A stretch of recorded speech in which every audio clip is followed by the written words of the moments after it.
Hello viewers, मैं राजकुमार सोनी एक बार फिर से आप सबका अपने चैनल मिलिट्री एकेडमी में स्वागत करता हूं। व्यूअर्स, आज के इस वीडियो में हम इन्वर्सन एडवर्ब से रिलेटेड ये टॉपिक है। बहुत इंटरेस्टिंग है और थोड़ा सा डिफिकल्ट भी है। इसके बारे में पढ़ेंगे क्योंकि इसमें कई सारे एग्जाम में इससे क्वेश्चन आते हैं और चूंकि डिफिकल्टी लेवल थोड़ा सा हाई है तो लोग समझने में थोड़ी प्रॉब्लम होती है। तो इसी टॉपिक पे हम बात करेंगे। मेरे बारे में, मैं competitive English, academic English, group discussion और फिजिकल फिटनेस का इंस्ट्रक्टर हूं। मेरी career history 2004 to 2019 navy, teaching experience, service में भी इंस्ट्रक्शन दिए एंड रिटायरमेंट के बाद मेरी अपनी एकेडमी है, मिलिट्री एकेडमी, जो कि बलिया उत्तर प्रदेश में है।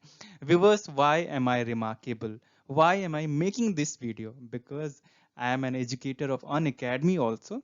और उसके अलावा मैंने सर्टिफिकेट अर्न किया है एडवांस्ड इंग्लिश लेवल C1 का, जो कि सेकेंड हाईएस्ट सर्टिफिकेट है इंग्लिश प्रोफिशिएंसी का। और दूसरा अपर इमीडिएट लेवल B2 सर्टिफिकेट मैंने ब्रिटिश काउंसिल से एक्वायर किया है, अर्न किया है, जो कि थर्ड हाईएस्ट लेवल है इंग्लिश प्रोफिशिएंसी का।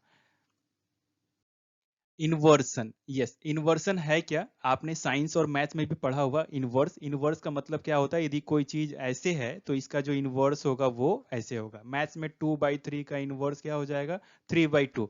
ओके, सो इन्वर्सन भी इंग्लिश ग्रामर में भी वही है, रिवर्सल। जी हाँ, उल्टा कर देना नॉर्मल ऑर्डर को। जो नॉर्मल ऑर्डर है उसको आप उल्टा कर देंगे तो इंग्लिश ग्रामर में उसको इन्वर्सन बोलेंगे। और ये जो चैप्टर रिलेटेड है बेसिकली वो एडवर्ब से रिलेटेड है। एडवर्ब किससे रिलेटेड आपको एग्जाम में पूछे जाते हैं। So specially the placement of the verb ahead of the subject. So normal word order में क्या होगा? आपका एक सब्जेक्ट रहेगा और वर्ब रहेगा, तो ये नॉर्मल ऑर्डर होता है। और रिवर्सल में क्या हो जाता है?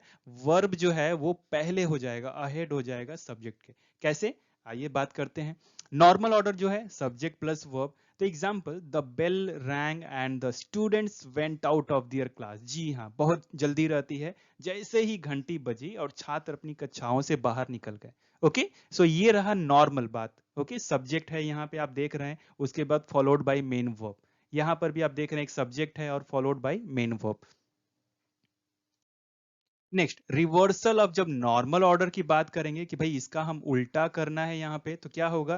पहले वर्ब आ जाएगा। वो वर्ब ऑक्सिलरी वर्ब भी हो सकता है और मेन वर्ब भी हो सकता है। जी हाँ, एवी भी हो सकता है या एमवी भी हो सकता है, या एवी प्लस एमवी कुछ भी हो सकता है, या ये दोनों मिला के। Okay, example, no sooner did the bell ring than the students went out of their classes. अब आपने देखा पिछले एग्जाम्पल में कि जैसे ही घंटी बजी, बहुत सिंपल सी बात थी, घंटी बजी, जैसे ही घंटी बजी बच्चे बाहर निकल गए।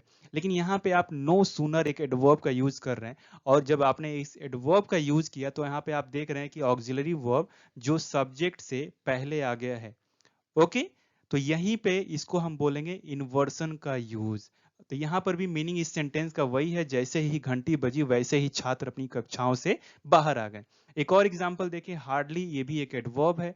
सो hardly had we left the house when it began to rain. Yes, हम मुश्किल से घर से निकले थे भाई, अभी निकले ही थे कि बारिश होने लगी। तो यहाँ पे आप गौर करेंगे कि जैसे ही हार्डली आपने एडवर्ब यूज किया, ओके, और यहाँ पे इन्वर्सन हो गया, ये आपकी ऑक्सिलरी वर्ब सब्जेक्ट से पहले आ गई। सो ये जो यहाँ पे जो रूल फॉलो हुआ है, ये जो रूल फॉलो हुआ है, और यहाँ पे जो फॉलो हुआ है उसको बोलेंगे इन्वर्सन फॉलो हुआ है।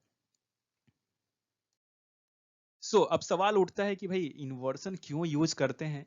ओके, आपने गौर किया, यदि आपने पहला सेंटेंस देखा कि जैसे ही घंटी बजी बच्चे बाहर आ गए, ये देखिए, जैसे ही घंटी बजी और बच्चे बाहर आ गए। सिंपल, सिंपल बात। लेकिन इन्वर्सन क्या है? To make emphasis in the sentence, adverb and adverb phrases is used in the starting of the sentence. जी हाँ, जब आपको थोड़ा सा जोर देना है किसी बात पे, ओके, तो जब जोर देना है तब जाके आप एडवर्ब का यूज करते हैं। कब? वाक्य की शुरुआत में। तो क्वेश्चन का जवाब यह है कि इन्वर्सन क्यों?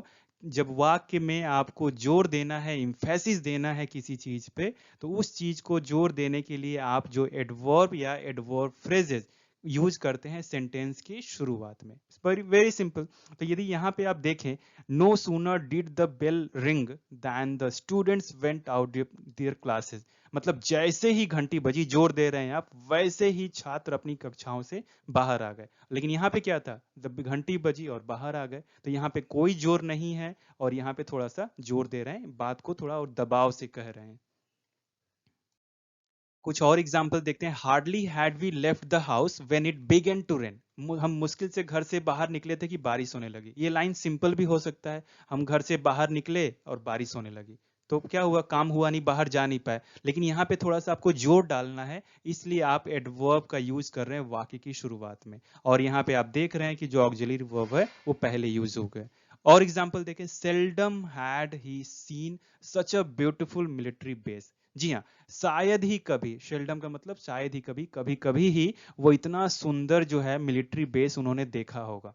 तो यहाँ पर भी सेल्डम एक एडवर्ब है, यहाँ पे इनवर्स यूज हुआ है जो कि सब्जेक्ट के पहले आ गया है। और ये नॉर्मल जो सेंटेंस है वो सब अफर्मेटिव सेंटेंस है, ये ध्यान रखेंगे, कोई भी इंटरोगेटिव नहीं है। ओके, ये बात क्यों हो रही है, इसलिए हो रही है कि ऐसा ना हो कि हैड पहले यूज हुआ है तो आप ऐसे यूज करेंगे क्वेश्चन मार्क इंटरोगेटिव, नो। यहाँ पे क्यों हो रहा है, क्योंकि इन्वर्सन यूज हो रहा है, और इन्वर्सन का मतलब क्या है, जब वाक्य में जोर डालने के लिए एडवर्ब का प्रयोग या एडवर्ब फ्रेजेस का प्रयोग वाक्य की शुरुआत में करते हैं, तो ऑक्सिलरी वर्ब या मेन वर्ब या ऑक्सिलरी प्लस मेन वर्ब दोनों वाक्य की शुरुआत में आ जाते हैं, तो उस वाक्य में इन्वर्सन का प्रयोग कहा जाता है। कुछ और देखें, ओनली भी एक एडवर्ब है। Only by working hard did Sushant make his dream come true in Bollywood. जी हाँ, सिर्फ कड़ी मेहनत करके सुशांत ने बॉलीवुड में अपने सपने को सच करके दिखाया। ओनली क्या है, एक एडवर्ब है। Bye working hard, only by working hard, यहाँ पे डिड जो है ऑक्सिलरी वर्ब है जो कि सब्जेक्ट से पहले आ गया। सो यहाँ पर भी इन्वर्सन का यूज हुआ है। व्यूवर्स, मुझे उम्मीद है कि इन्वर्सन से रिलेटेड जो ये इंट्रोडक्टरी वीडियो था आपको बहुत पसंद आया होगा। मैं जल्दी ही इन्वर्सन के इंपॉर्टेंट रूल्स के एक वीडियो मैं आपके सामने लेके आऊंगा। यदि अभी भी आपने मेरा चैनल सब्सक्राइब नहीं किया है तो प्लीज सब्सक्राइब कीजिए, ताकि आप कुछ भी मिस न करें इंपॉर्टेंट जो वीडियोज हैं। यदि आपने सब्सक्राइब कर लिया है तो मेरे चैनल को लाइक, शेयर एंड कमेंट करके मुझे आप और एनर्जी दीजिए, ताकि और भी बेहतरीन वीडियोज मैं आपके लिए बना सकूं। Thank you so much for watching. Best wishes, get selected. जय हिंद।